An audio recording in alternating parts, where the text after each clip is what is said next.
Good evening, everybody. This is Martinas Falkunas, and welcome to UK Cloud Infrastructure User Group.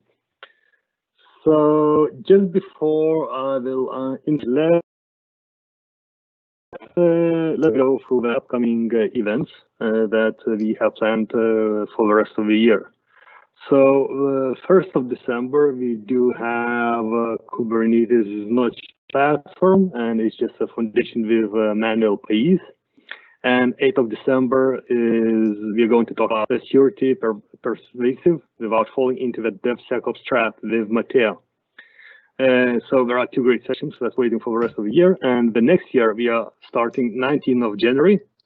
And we are going to try something new. We are going to have the topic how to start your IoT project. So we never had anyone speaking about that, and this time we have Christopher Maneo from Microsoft that we're going to share some insights and some intro for our community how to start it, and give some suggestions how we can use those projects. So I want to mention that all the sessions are going to be recorded, and we're going to store it in our YouTube channel. You can go to the UK DevOps Collective, and there are different playlists, and choose accordingly. And today's guest is a cloud advocate and Microsoft, and she lives in Scotland. Sunny Scotland, as we joke. She's a regular speaker at the meetups, and actually we did have her 2 years ago. There she talked about the data center transformation journey to the cloud. Then we were hosting our meetups face-to-face in London. She traveled all the way from Scotland. She is super active on Twitter, have her own blog, and you can find many YouTube videos talking about the cloud and technology in general. As well, she's running the Glasgow Azure User Group.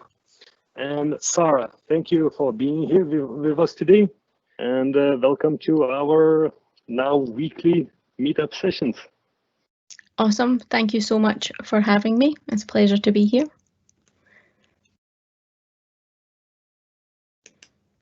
Okay, so I am trying to, I'm sending, and if you share your content.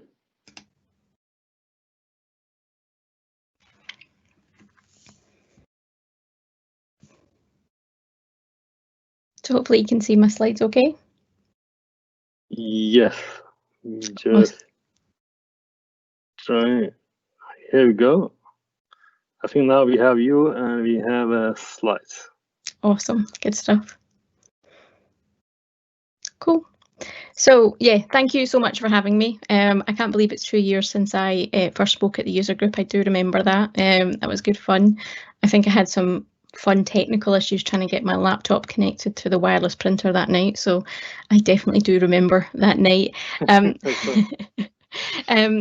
Tonight I'm going to be talking about hybrid cloud management and what that actually means in today's world and how it all fits together. Quick intro for those that don't know me. My name is Sarah Lean. I am a cloud advocate at Microsoft.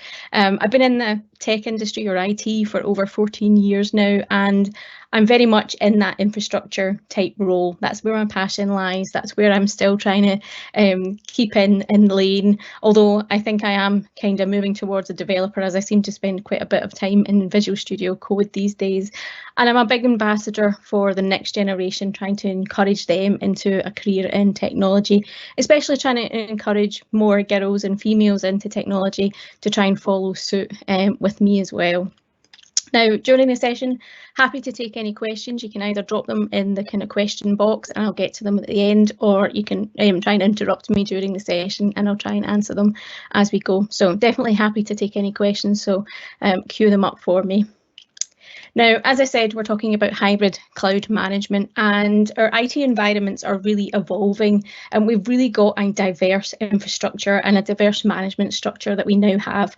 Gone are the days, I think, of us having just one data center that we can maybe go to in our offices and have a look at and touch and feel and put the stickers on and, have full control over those environments. We're now seeing people grow beyond that on-prem data center, looking at cloud either as a way to grow their business or even using it as something like a dev test lab because they don't have the kit available on their own data centers.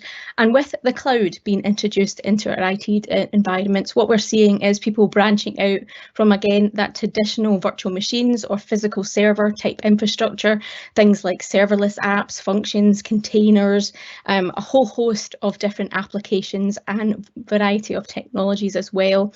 And let's face it, although Azure is my focus and that's the one that I'm going to be primarily talking about today, it's not the only cloud out there. So when people start to look at cloud, you have AWS and GCP in the mix as well, and potentially some other clouds.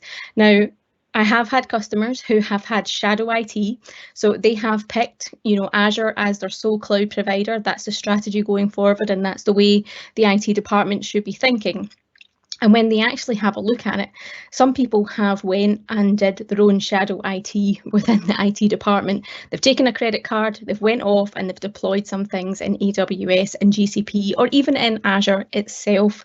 And it becomes a bit of a mishmash in how we pull all that back in and back into the organisation and the management of our organisation as well. So tonight I'm going to be talking about some of the tools that feature around Azure that can help you manage all of this environment and bring it back into your control and try and make your life a little bit easier.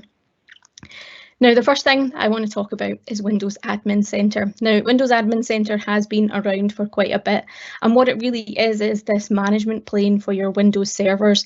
And I think I am a bit jealous of people who are working within large Windows server estates nowadays, because this tool would have saved me a lot of hassle back in the day.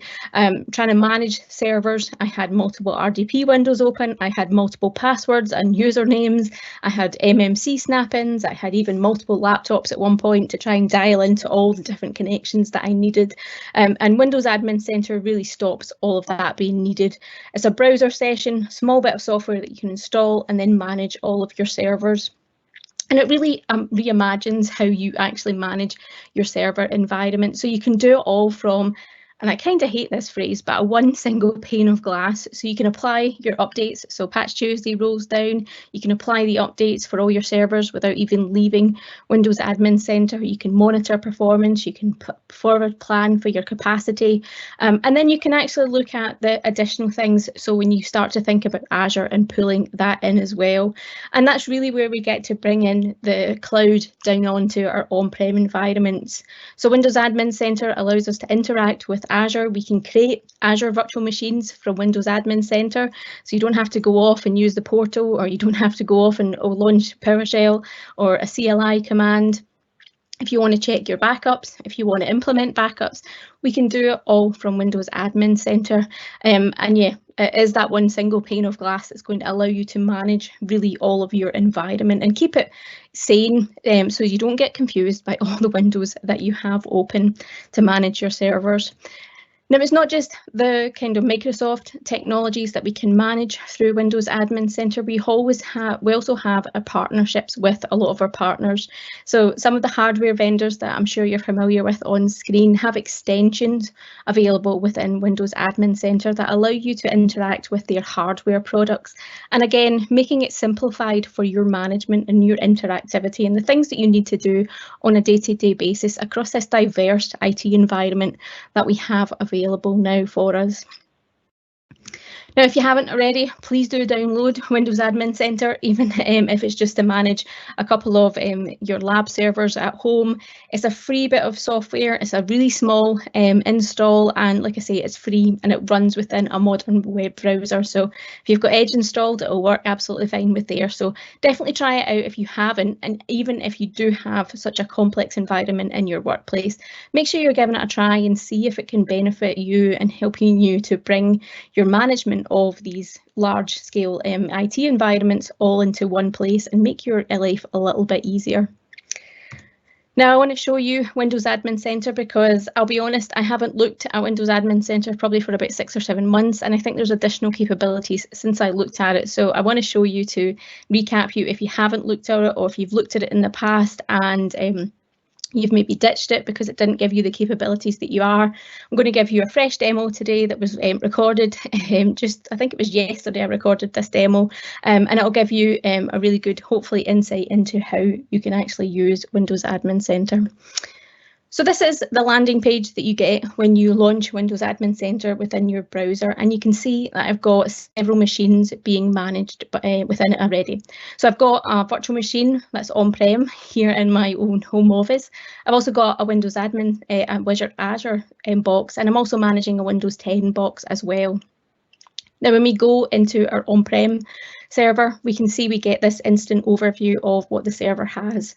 So we get some information about the operating system, how much disk space is there, how much RAM is installed on this. We get some buttons where we can shut down and restart the server if we need to. And down the left-hand side is really where all the power within Windows Admin Center comes from. So we can interrogate the logs, so the event log files, if we have to try and troubleshoot something that's happened or try and understand why something's happened, we can get that. We can search them and we can interact with them quite easily. And I actually find that view quite simplified and a bit friendlier than the event log viewer that we have within Windows itself. Now, the firewall is always something that we have to tinker with. There's always some kind of rule we have to open up or even close down on our servers, and we can again do that straight from the Windows Admin Center. We can search for them, we can interact with them. I think I'm going to show you how to enable the ICMP firewall rules and allow the echo through for that. So again, it's letting that management style, that management of all your servers really easy and accessible as well. There are other things as well that we've got here, local users, installed apps, processes, performance. These capabilities are all what you want to be able to do with your management. And you can see at the top of the list within the menu as well that we've got a bunch of Azure technologies as well, and we'll be talking a bit more about that later on in the presentation. But regardless of where your server lives, you have the same capabilities. It's all down to the operating system. Windows Admin Center does not care where your server actually lives. So whether it lives on-prem, whether it lives in Azure, whether it lives in AWS or GCP, or even lives in Azure Stack, Windows Admin Center can really help you manage all of your Windows servers. So again, if you haven't checked it out, please do check it out.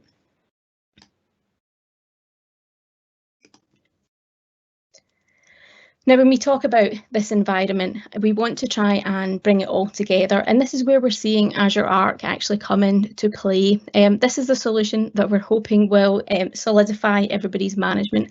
And again, be another single management plane for people when they try to extend their on-prem environment into Azure and then bring some of Azure back on-prem.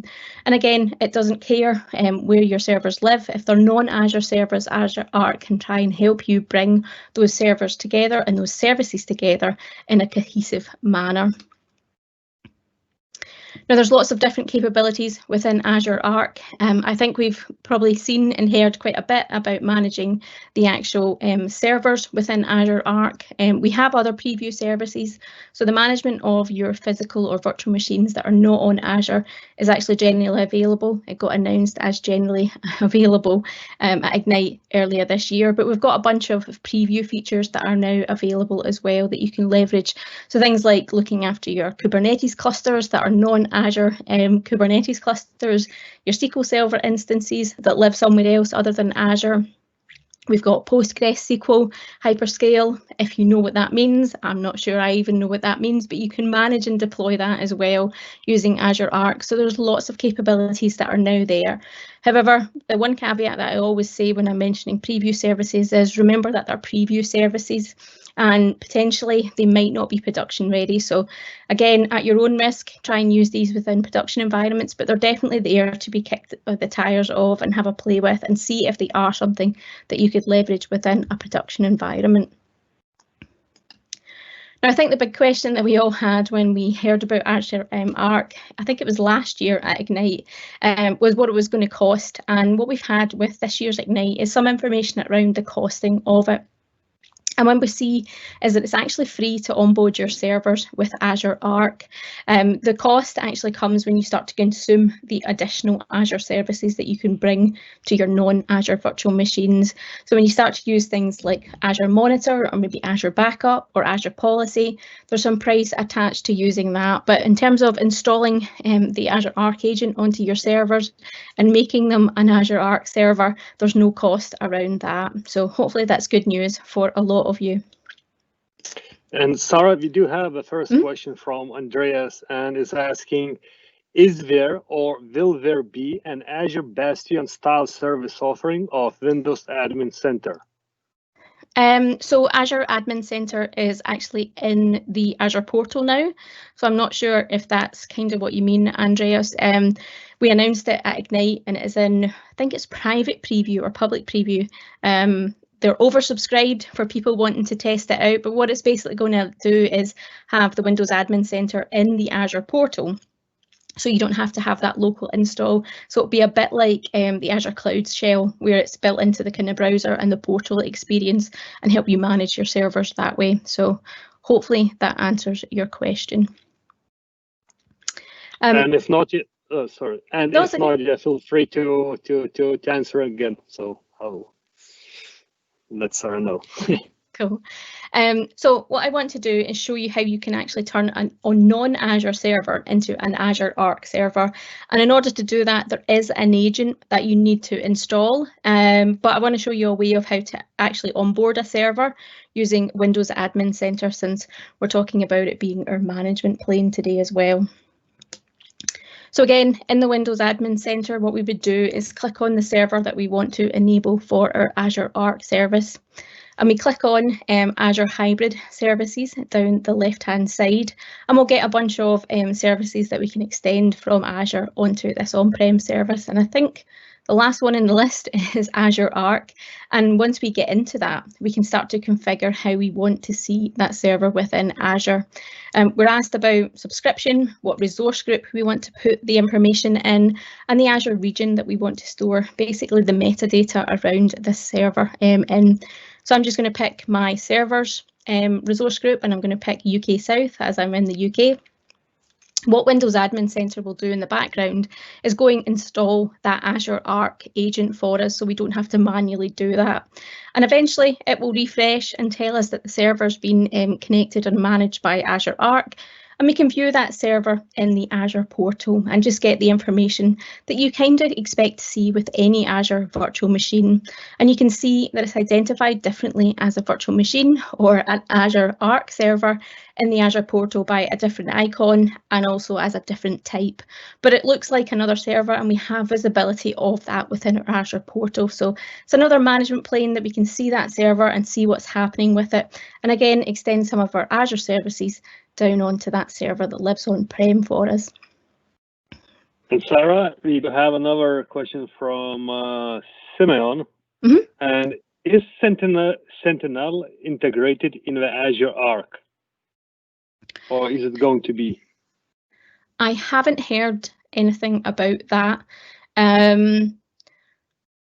I know we have onboarding of Azure Security Center when you have a server within Azure Arc, but I haven't heard about Sentinel yet. I can check it out and I'll get back to you tomorrow when I have a wee bit more information, but I haven't seen any integration at the moment, but I'm sure it's something that the team are actually thinking about, to be honest, because it's a core security product we're now seeing as well. So hopefully it'll be coming if it isn't already there, but I'll check it out and let you know. Thank you. So the next thing that I want to talk about, and when we're talking about this diverse infrastructure that we have, is a challenge around keeping these servers patched and secure and up to date and compliant with the various different compliances that we have nowadays. And again, if you have a bunch of servers that are physical, you have a bunch of servers that are virtual, you have some on-prem, you have some in the cloud, you have some Windows, you have some Linux servers. It can start to be a bit confusing and a bit of a management overhead trying to monitor what servers need patched, what servers need rebooted, whether you're compliant and up to date with everything, if you're up to date with Patch Tuesday in terms of the Windows servers. I know Linux doesn't necessarily have a Patch Tuesday, I don't think, but you know, how do you manage all of that, and how do you centralise it so that it's easy for you if you're having to get up at like 2 in the morning to apply these patches, or just being able to report to your boss that the patching has been completed and is up to date. And that's where Azure Update Management actually comes into play.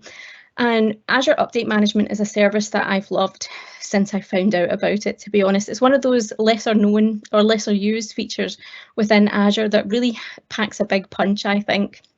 What it can do is allow you to manage your updates. So regardless of where your servers live, regardless if they're on-prem, if they're in the cloud, if they're Windows or they're Linux, it can help you match that compliance. It can help you apply those patches. It can automate some of those patch appliances. You can even automate the restart if you were safe enough and you were brave enough to actually allow it to do that restart and apply those patches without you monitoring it. And it gives you a great view of being able to manage that. And we have the capabilities of not only integrating with your existing servers. So if you have things like WSUS and Config Manager already in your on-prem environment, Azure Update Management can plug into that and add additional functionality to your environments as well. And in terms of the Linux, if you want to pull your updates from a local repository, so one that you trust, maybe one on-prem or one you've installed in Azure, you can point it to that, or you could point it to the public one. So there's lots of functionality and lots of capabilities around applying your updates and making sure you're compliant. I think patch management is probably one of the easier ones we can all adhere to in order to keep our servers protected and up to date, and just manage it through Azure Update Management.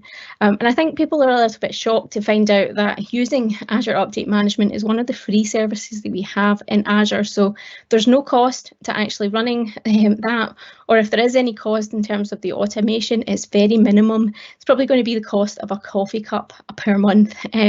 So yeah, it's definitely something to leverage and have a look at, and definitely try and integrate into your plan to try and keep that compliance and everything up to date as well. Now, something that I think we all have to tackle, regardless of whether we are a large organisation, whether we're a small one, whether we are in the cloud or not in the cloud, is the kind of security threats that exist. We have the traditional threat attackers, so compromised passwords, people using the same password that they use for, you know, their shopping online account, and then that being hacked and that being their internal password as well, and potentially that reaching a data breach. We've also got things like insecure configuration, someone accidentally leaving, you know, port 80 open, or port 1433 in your SQL boxes, or 3389.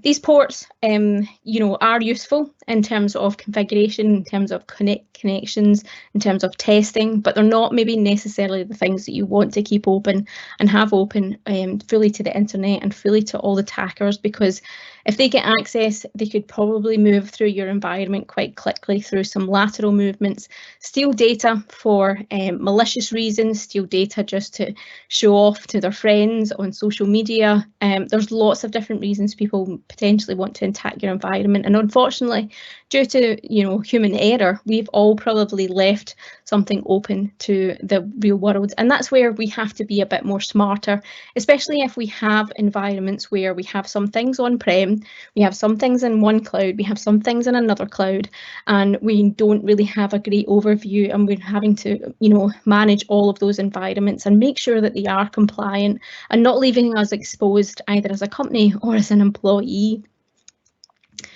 Now, I think you've probably all heard Microsoft people say that Microsoft invests over £1 billion, or $1 billion, sorry, every year in cybersecurity, and we have tons of cybersecurity experts and security experts that can help guide us and help build products that can help us with the security and the management around all of that as well. Now, if we think about security, like I said, there's trillions of signals coming in, and let's face it, no one has the capabilities to actually read all of those signals to find out if someone has actually breached our environment and manage that. And that's where Azure Security Center actually comes into play.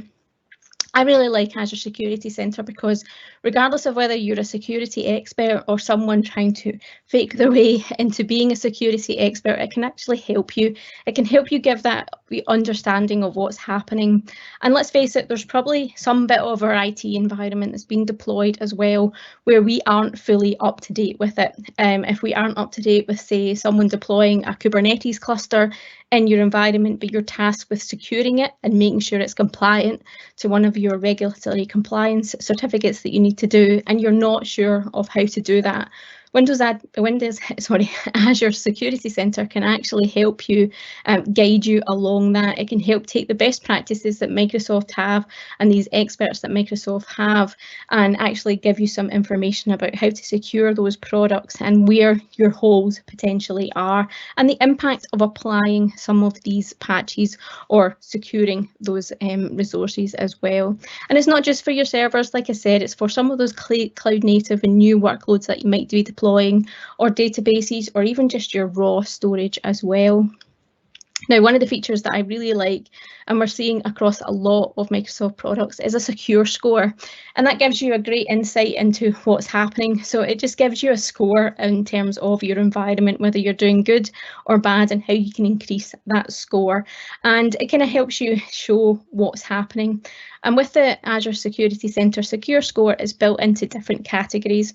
So if you're concerned about the compute within your environment, you can focus on that, and you can have like a compute security month, or you can have a look at what some of the applications or just identity, or look across the board as well. And I'm going to show you a demo that kind of gives you an oversight of what Azure Security Center Secure Score, which is not easy to say, actually looks like and how you can use that within your environment as well.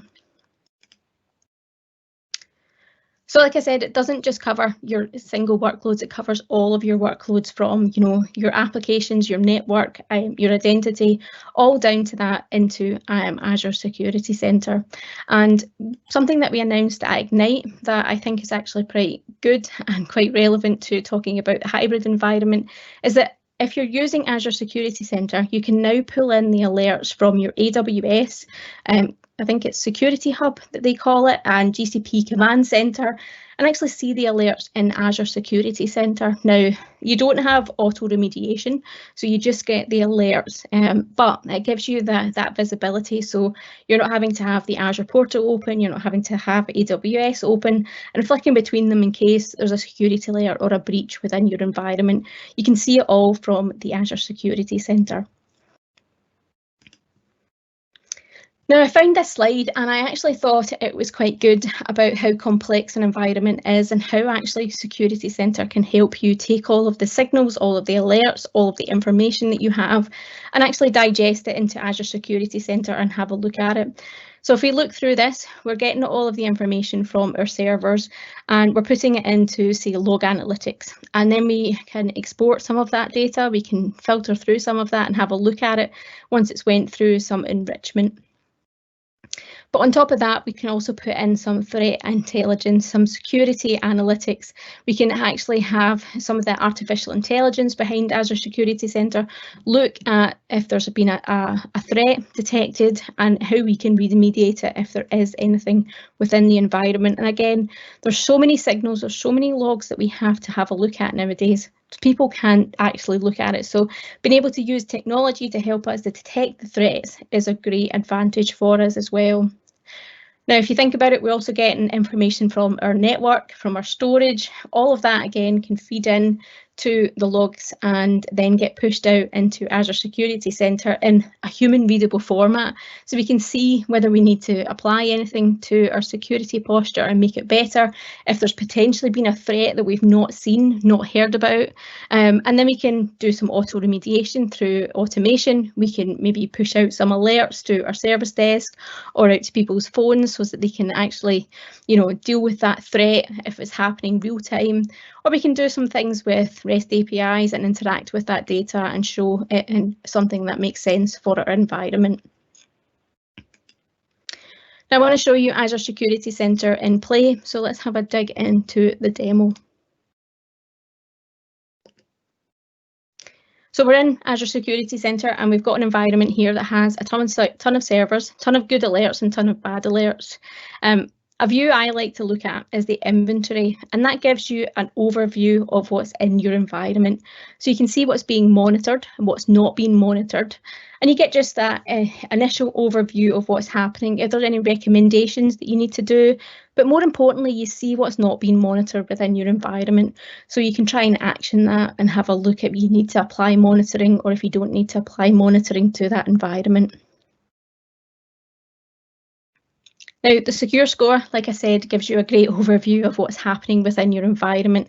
You can, tweak things to happen that increase your score. You can even tweak things that decrease your score and make your security posture less good. But it gives you that great information about how you can apply something to your environment, how many resources it will impact, and how it will increase your security posture.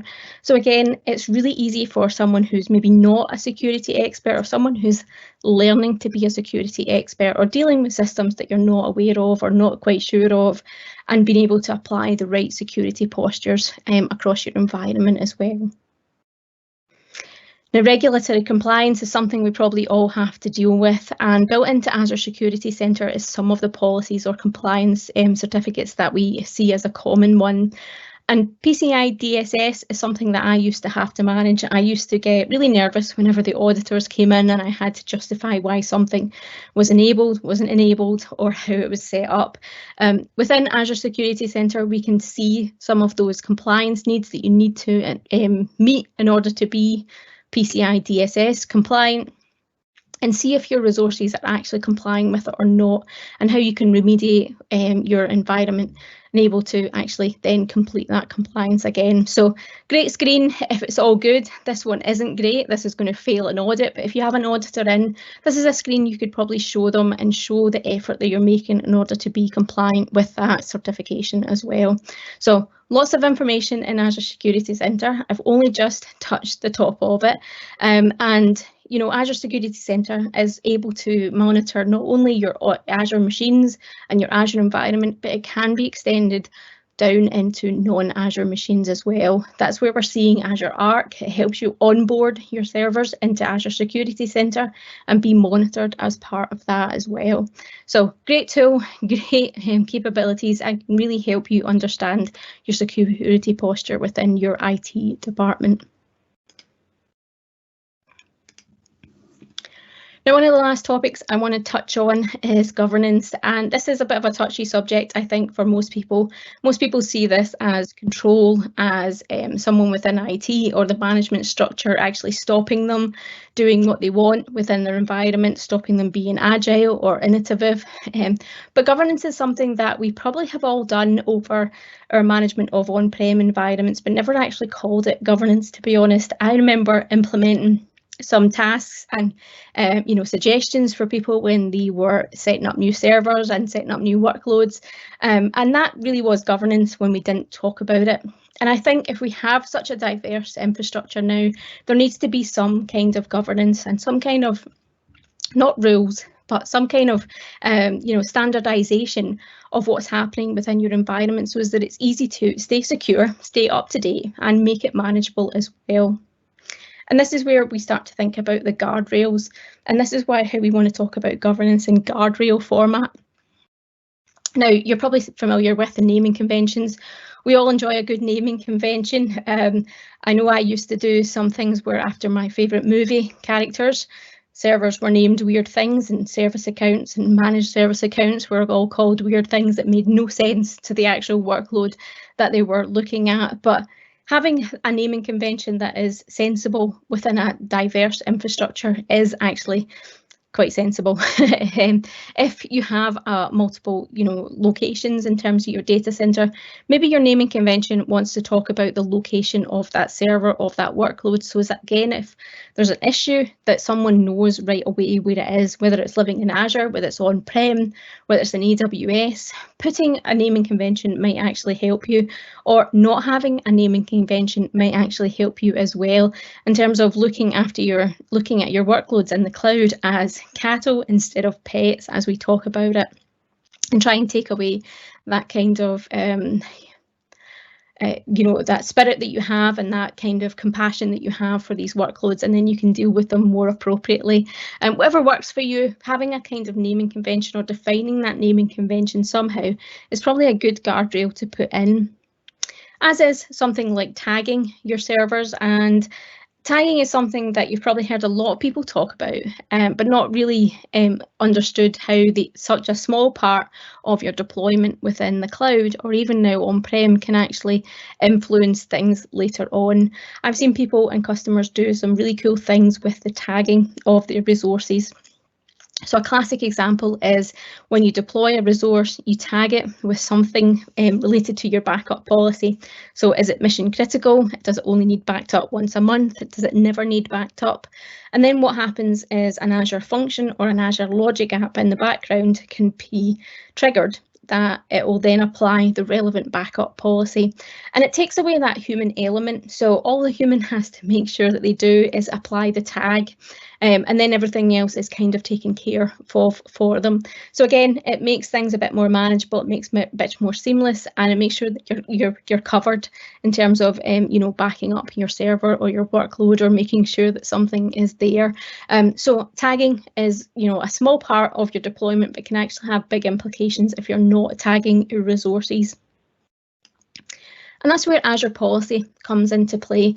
Azure Policy can help you take those guardrails that you've defined and actually put them into practice. So it could stop people deploying things within Azure if you don't have a tag applied to it. It can tag your Azure Arc servers. So if you have a workload that is spread across, Azure and on-prem, you can tag those resources, and then when you filter that view, when you look at costs, when you try and manage those servers, you can see those Azure Arc servers as well, and they're included as part of that. So tagging is really relevant, and it's becoming even more relevant now that we can actually apply them onto our on-prem servers as well, and then extend those capabilities from Azure down onto them. You can also auto-remediate some of your policies. So if you want to, apply a tag and someone hasn't applied a tag, you can apply that tag, and it can actually have a look at all of that. And one of the cool things that I like about Azure Policy that I think, again, gets overlooked is the fact that we have guest config policies. And these policies aren't just touching the top level of your environment, they're actually touching inside your virtual machines. So you can audit whether something is installed, whether something's not installed. You can audit the time zone of your server. It's a bit like group policy objects, but not quite. But it allows you to audit the virtual machines that are sitting on Azure, and actually our Azure Arc connected as well. So I want to show you a demo of what that actually looks like when we're talking about Azure Policy, and how it can actually be extended not only to your Azure virtual machines, but your on-prem or your Azure Arc connected virtual machines as well. So here we are in Azure Policy, and what we're going to do is assign a guest config policy, and I'm going to scope it so as that it goes to my resource group, so my server resource group. And my policy definition is going to be the time zone one. So I want to make sure all my servers are the same time zone and are configured correctly within there as well. So I set my parameters, and I say that I actually want to include my Azure Arc connected servers. You could say that you didn't want all of those, but I want to make sure all of my servers, regardless of where they live, have the same time zone. I'm also going to set up a remediation task and a remediation policy so that if they aren't in the right time zone, they don't have that time zone configured, then it will help configure them and tell me and do that and complete that for me. So I create this policy, and it does take a wee while for it to configure. So it takes a few seconds for the policy to configure, but when it looks at the compliance, it can take 30 minutes, maybe an hour, depending on your environment and how quickly Azure policy kicks in.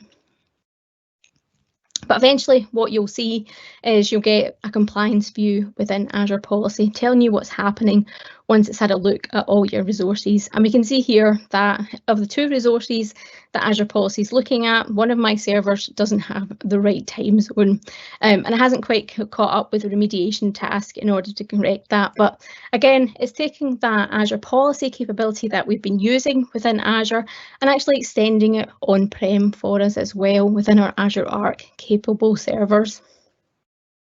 So hopefully that's making sense so far. Now, the last thing that I want to mention, and to be honest, this could be a whole talk in itself, but I want to talk briefly about the Azure Stack portfolio that we have. So we have Azure Stack Edge, which is really something that helps you address latency or connectivity issues if you're using things on-prem and trying to push things and use things in the cloud. I've seen lots of IoT solutions use Azure Stack Edge in terms of being able to bring some of that IoT and machine learning on-prem for them. And that's one use of the Azure Stack Edge devices. I've also heard some people talk about using Azure Stack Edge devices for migrating their workloads and data up into Azure, although I've not actually had a customer myself that's used that. Now we've got Azure Stack Hub, which is probably Azure Stack as you know it. That's taking a big, Azure Stack device on-prem and running it in your environment as an extension to Azure, and it has a lot of the capabilities that Azure has, and you're bringing that on-prem and being able to manage that. Now the third one is slightly new, or is reimagined nowadays. And we mentioned this, I think, just before Ignite this year, and that's Azure Stack HCI. Now, what this is dedicated OEM hardware combined with Windows Server and Windows Admin Center to provide you capabilities and a new functionality. What we've seen lots of customers talk about is they love Windows Server, but they hate things like Windows Server fax machine being part of it, and they want to take away some of that. So Azure Stack HCI is a bit like that. It's taking all the great things that you love about Windows Server, some of the storage direct network, I think that's what it's called, SDN, being brought down, and you can run this in your environment. So the hardware is all validated, the operating system is there, and you can start to run your environment on it. So it's great if you're looking to refresh bunches of your hardware, maybe replace those Hyper-V servers and look at something new that's not only those good things that you love about Windows Server and Hyper-V, but able you connect with Azure as well. Now this is in public preview, I believe. Don't have a date for it being GA. As I said, it's dedicated for hardware, but you could download a copy and actually kick the tires within Azure if you wanted to see what it looked like. So it's definitely something to have a look at and see, especially if you are doing a refresh project and you want to stay on-prem, or you need to stay on-prem with your environment. Sarah, we do have a question about the Azure policies from Kishore, and the question is, does the remediation say what action needs to be taken to pass the policy? I don't think it shows you the steps that you need to complete, but it'll tell you if it isn't compliant with that policy. So it depends on what the policy is. Obviously, the example I used, the time zone one, it's kind of obvious what you would need to do in order to fix that one. It really depends on the policy. Maybe the person that asked that, sorry, I forgot your name, a wee bit more context and I'll be able to help you, but it doesn't give you steps the same way if you're thinking about Azure Security Center. It doesn't show you how to remediate it or necessarily always fix some of the steps as well if they're not compliant. Well, hopefully that answers your question. If not, pop back in the Q&A box and we'll have another chat. From my experience, it depends how it is implemented and what kind of description is being given. Yeah. So sometimes if it is not thought of a process, so it's hard to to understand why you're not allowed, for example, to provision certain resources. So probably it's just part of implementation and planning as well. Yep, absolutely. There's no point throwing a bunch of Azure policies there to deny people to do things without the communication that kind of goes with those policies. So yeah, that's a big part as well of making sure the communication channels are open. There's no point locking people down because you're just going to get people shouting at you. So yeah, Azure policy is great, but the communication internally in your team matters a big piece as well of that puzzle. And I am nearly at the end of my talk. I wanted to mention some other hybrid tools that you could potentially use to help your environment. You can use Azure Backup. It can be extended onto on-prem environments, other cloud environments. Same with Azure Site Recovery. Again, it can be used off of Azure and extend your environment. Azure Monitor, Azure File Sync can help you with some of your aging or filled up file servers, trying to sync some of that data and free up some of that. So there's other tools. Like I said, I could probably be here all night talking about some of the capabilities and extending that, but there's definitely a lot of projects within Azure that can help you with a hybrid environment. We talk a lot about Azure, but a lot of these products do have on-prem uses as well. So definitely take the time to have a look and evaluate what's available and can help you within your environment. Now, something I wanted to highlight, just some resources and further reading for you all. The Cloud Adoption Framework for Azure has a lot of great information, whether you are new to the cloud, whether you're migrating to the cloud, or whether you're in the cloud and trying to fix some problems or obstacles that you're coming across. I recently just filmed a bunch of videos where I was interviewing some experts from the Cloud Adoption Framework team around how it can help and how we can solve some problems. So definitely check that video series out. Let me know if it's any good. If you have any questions, the link on screen will take you to the video series. We also have a dedicated website that talks more about what I've talked about tonight, about those hybrid capabilities that we have within Azure.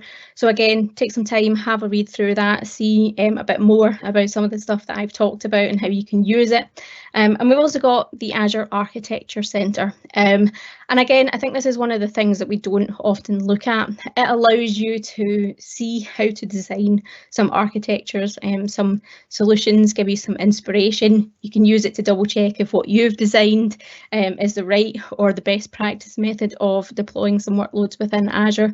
But again, it's a great site to bookmark and have a look at every now and again to see if you're architecting things in the best practice way that we suggest. And that's me. That's my last slide. Thank you so much for having me tonight. I really enjoyed it. I wish it could have been in person. But if you want to reach out, I have time hopefully for some questions. If not, my contact details are on screen, and the resources, links, slides, demos, all that kind of good stuff that you might want are on that link on screen as well. So again, definitely check that out and let me know what you think. But thank you for having me tonight. Really appreciate it. Sarah, thank you very much. So we don't have any more questions at the moment. Okay. I just would like to remind our community that we are running a small initiative with buymeacoffee.com/UK Cloud UG user group. That if you liked the presentation, if you enjoyed that, you learned something new, so feel free to buy a coffee for Sarah and our presenters that spending time preparing great content. So feel free to buy a coffee. Just a quick reminder that this session is going to be published on our YouTube channel, so you can review, you can share with your colleagues or other parties that might be interested. And Sarah, thank you very much for introducing this so much information, new capabilities of a cloud management. I know that working in a cloud space, there are more and more features and services are coming that enable us to look and to deliver in a better ways, in a more professional ways. And yeah, it was really awesome, and hopefully we'll have you again in the near future, sooner than 2022, maybe next year. Yep, and hopefully I'll be able to do it in person then as well. Fingers crossed. Fingers crossed. Thank you very much, Sarah. Cheers. Bye.